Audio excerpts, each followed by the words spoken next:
Good evening, fellow football fans, and welcome to the Week 4 edition of the Maximum Football Game of the Week here on the All Created Teams Dynasty.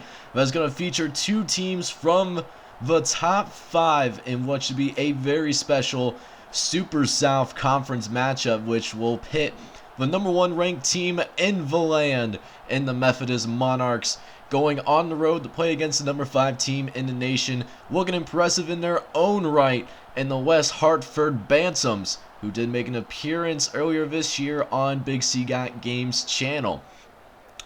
But, we are going to see these two teams in action here on the All Created Teams Player Week Game of the Week. In first place, Spaggin Noah gets behind the defense, breaks the tackle, and right away, West Hartford gets on the board, making it a 7-0 lead. So they are wasting no time in getting their offense going, as they are looking to make a huge statement here, as there's another throw deep after the Methodist free and out, and it's Spagnoa again with another touchdown.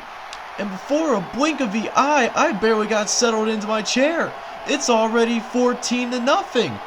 Man, this has been pretty insane so far.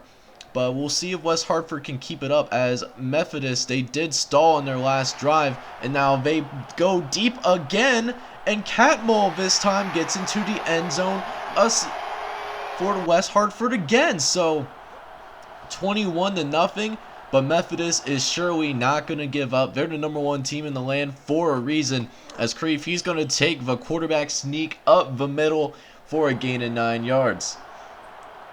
Next play for the Monarchs. Both teams get ready for the next snap. Creef drops back to pass. He's going to throw a dart to the left-hand side that goes to Weinert. And Weinert is brought down inside West Hartford territory.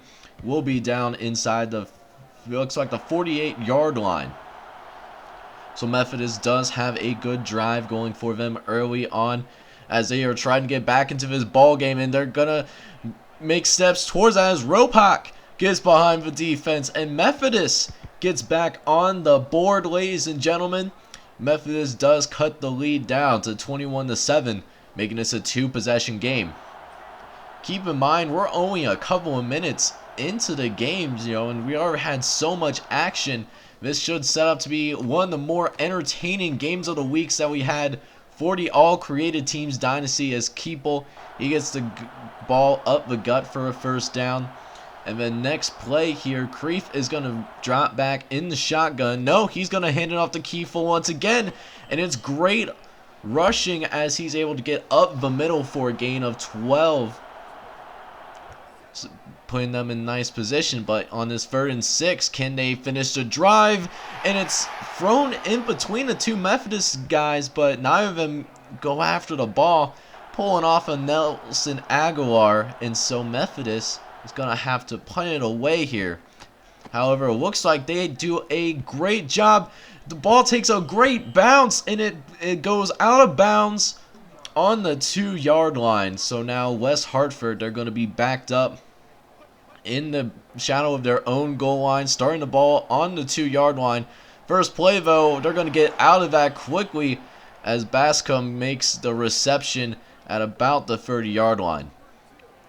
Couple of plays later, now facing a 3rd and 4, though. West Hartford is going to hand it off to Owichi, and Owichi just barely muscles it out for another first. West Hartford, despite the terrible luck on that punt, they are doing just fine, driving the ball up the field as they look to get one more score before the end of the first quarter, as Owichi, he gets the carry, and it's a nice game. However, it will be negated by a holding penalty. So now they face a 1st and 20. Following the hold, West Hartford is going to get behind the defense again. 5 touchdown Bantams. And they just orchestrated a 98-yard drive, which results in a touchdown, and that puts them up 28-7. And let me tell you, ladies and gentlemen, they are looking to extend this league even more, because after the less Hartford 3 and out. Spagnuolo gets behind the defense, and he's not going to be caught from behind, and it's going to be another touchdown. So the lead is now 35-7. We are only a couple minutes in the second quarter.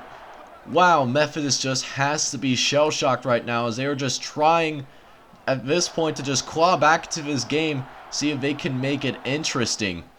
But Methodist surely isn't going to give up. They're undefeated. They're number 1 in the country. And they're sure as heck not going to give up, as they get the first down there. And then on this next play right here, Creef is going to take the run up the gut for a gain of 5 for taking a nice shot from the linebacker. Next play, now facing a 2nd and 5 following the quarterback sneak. Creef is going to drop back to pass, throw the ball over the middle to Bailiff, who was able to make a nice catch up to the 32-yard line, as Methodist is trying to slowly but surely claw back into this ball game as they now face a 3rd and 5, trying to get some more points on the board here. They need to get points and they got to get stops, but they run a quarterback sneak and looks like Creef is not able to get the first down, so they'll settle for the field goal here. And they do get it in, so they do cut the lead down to 35-10. West Hartford does get held out. Their drive did stall with a 3 and out, so now Methodist does have the ball back with a few minutes left in this first half, as they are going to try their best here to make this a free possession game, as West Hartford sends a blitz, but it does not work at all, as Ropak gets the deep ball, and once again, it's another touchdown for the Monarchs, and so now we're looking at 35-17, as that's the end of the first half. West Hartford has 470 yards passing, whereas Methodist is sitting at 322. So there's a lot of offense, but can we see some defense step up here in this second half? We are going to find out here, as the second half is now beginning to take shape, and Methodist will get the ball, start the second half, as Creef, he's going to drop back. He's going to throw a dart to Ropak once again, who's just been absolutely clutch for Methodist University, as he gets into the end zone for, I believe, the 3rd time today. An extremely familiar voice, if I say so myself. And then it looks like they're going for 2 to try to make this a 10-point game after that long touchdown pass. And it gets caught by Trope, who gets into the end zone. And now, all of a sudden, it's only a 10-point game. But West Hartford has something to say about it, as they are going to try to keep Methodist at arm's length, and is going to start with a run up the middle to Owichi, who goes up the gut for another 10-yard gain on the play. Next play, Owichi gets the carry once again, and it's another first down. You know what? Name a better duo than Owichi and first downs. I will certainly wait. Following another solid run from the running back at the 48-yard line, Hussian is going to drop back. He is going to throw a nice dart up the middle. My bag's Noah, but this time he will be caught from behind, and it will be a 1st and 10 on the 10-yard line. We will make the goal line situation. However, the first couple of plays that they had did stall out, so now they're going to try to run it up the middle for Mavers, and he nearly gets it by himself. He will be brought down at the 1. And interesting decision here. They're going to go for the field goal. You would think they'll try to run it in, but they're going to take the points here. They do have the lead, and they are at home. So now it's a 13-point lead.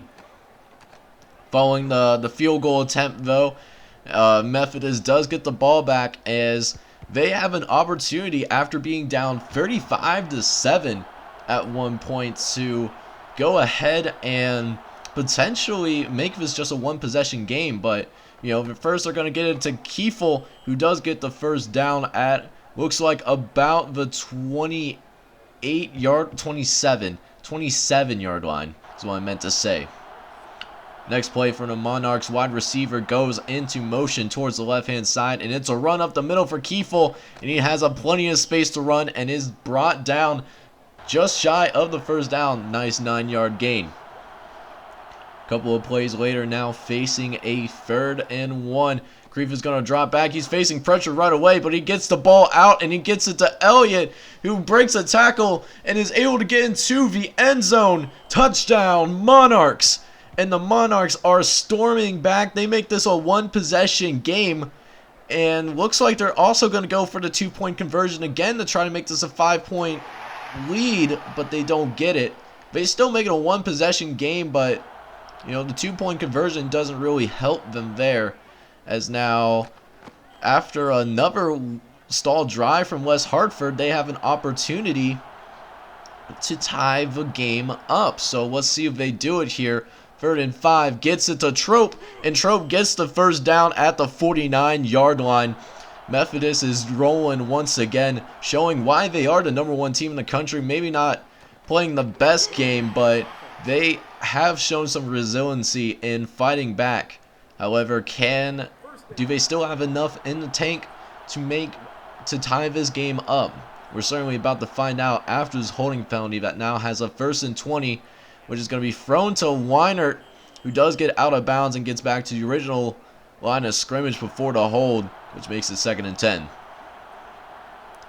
Following the pass play, Creef is going to drop back once again. He has plenty of time, but he tries to scramble, and it gives Fritz enough time to get into the backfield and is sacked for a loss of 4 yards, which gives it a long 3rd and 14, in which what could be a potentially pivotal point in the game. And he's going to go deep, and Elliott catches it once again. Nobody is going to catch him, and it's a touchdown.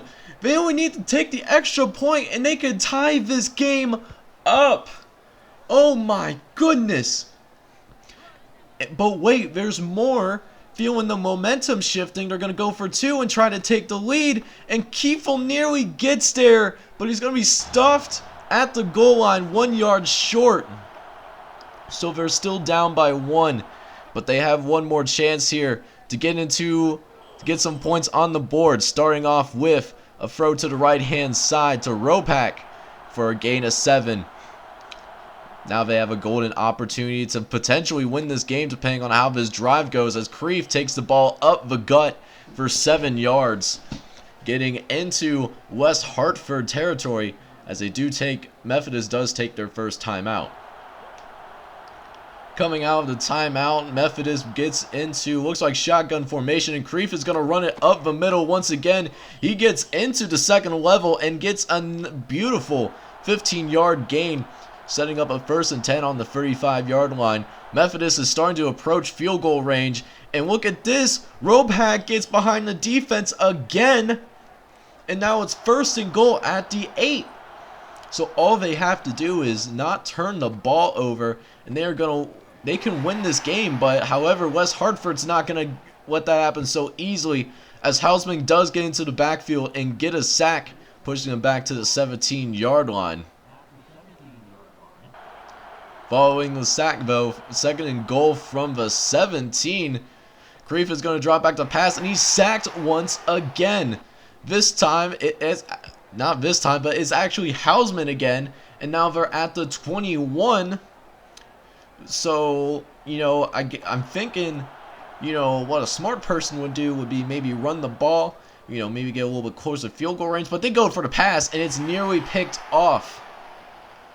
So, oh man, hopefully they go for the field goal here, but for some reason, I guess they don't believe in their kicker, or maybe their kicker got hurt and don't have anyone else that can kick the ball that far, because they're going for it here, and it's incomplete. So that is definitely a tough thing to see, but I mean, Methodist still has a slight chance of getting the ball back here. They just have to get a stop here, as West Hartford, if they can get this first down, they can definitely seal the game here. But on 3rd and 5, they go deep, and it's going to be caught by Spaganoa. And wow, what a change of events, as Methodist had the opportunity to take the lead late, but it looks like West Hartford, unless a miracle happens here, they are going to run away with this win, as the Bantams, they are going to win this matchup, it looks like, as Hassan drops back to pass. He's going to try to pad the stats a little bit, it looks like, as Alessian gets into, looks like, the 13-yard line. And so, at this point, I don't know why they aren't just kneeling the ball, but maybe they're just going to go ahead and try to pad some stats a little bit, because I don't know what else to tell you, Chief, as they are running the clock down. No, they're going to snap the ball, and it's going to be caught in the end zone, so West Hartford does pad their stats. Bantams are going to end up winning this game 45-37. Thank you guys so much for tuning into this video. I hope you appreciate the Maximum Football content thus far. Make sure you leave a like if you make it this far, as well as hit subscribe if you are brand new, as well as I would truly appreciate that. Until then, thank you guys so much for tuning in. I'll see you guys next time. Hope you have a wonderful day. Take care.